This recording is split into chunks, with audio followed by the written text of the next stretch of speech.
بسم الله الرحمن الرحیم. دا یو ملګری دی کوم ځای سره تعلق ساتي؟ پیشتخر سره رنګ روډ سره د تعلق دی. دی مونږ ته راوړو د بېهوشۍ په حالاتو کې، حالانکه دا هېڅ هوش هواش کې نه و، او چې ده ته څه مسله وه هغه به ورته خپله مو وایي، او چې اوس څنګه یې دا امیر صاحب تاسو ته وضاحت وکړي. تا له څه تکلیف و؟ ما ته دا تکلیف و چې زما دواړو خپو کار نه کولو، نه سملاستی شم، نه درېدی شم، نه کېناستی شم. ډېر زیات تکلیف چې تاسو له یو ځل راغلم، تاسو دم کوم تعویضونه دغه سختونه م راکړه، هغه به ما څکلي و. خدای پاک بس لږ لږ دغه پکې واچول. اوس چې دویم ځل باندې راغلم داسې زه نه شم کېناست، داسې کېناستم. ګرځېدی خو نه شوې؟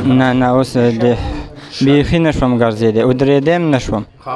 او شکر د دا د بدې حالات کې ناست. وګرځېږه، وګرځه وګرځه، لاړ شه. ښه امیر صاحب دغه ته څه حالات و؟ ډاکټرانو څه ویلو؟ د ډاکټرانو دغه کړی و، د ده لا بیماري سم نه معلومېده. بس دا زموږ د ملګري زوی دی، هغه مونږ ته ویل دا بوځه حاجي صاحب له چې برام وسو تاسو له سوزکي کې شلو، او بس تاسو له خپې دم را دم کې خدای پاک ټیک کو، اوس دا یې ګرځي. بس ډاکټرانو څه ویلي ورته؟ ډاکټرانو ورته ویلي دی بیماری پته نه لګي وي، د خپې ختمې دی. بس اوس خدای پاک ښه کو، بس الله شفا، اوس مطمئن شو، بس الله مې عزت. بسم الله الرحمن الرحیم. دا یو ملګرو ناصر شاه نماید او وزیرستان سره تعلق ساتي. دغه ته څه مسله هغه مسله بیرته خپله بیان کې بیا زه وضاحت کوم. السلام علیکم.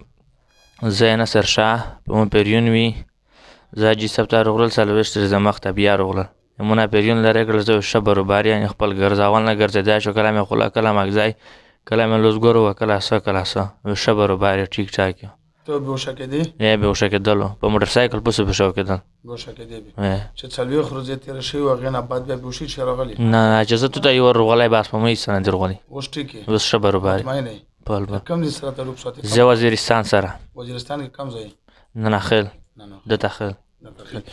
ښه دغه باندې هغه د مونږ له باره نو باندې راغلی و، دغه باندې مونږ 2 پیریان راوستل. هغه پیریان چې کوم دي هغو دا بیان و چې دا مونږ خواښ دی، دا خبیث بچي دي، نو دغه له مونږ سزا ورکړه، او الله پاک شفا ورکړه په اول ځل سره.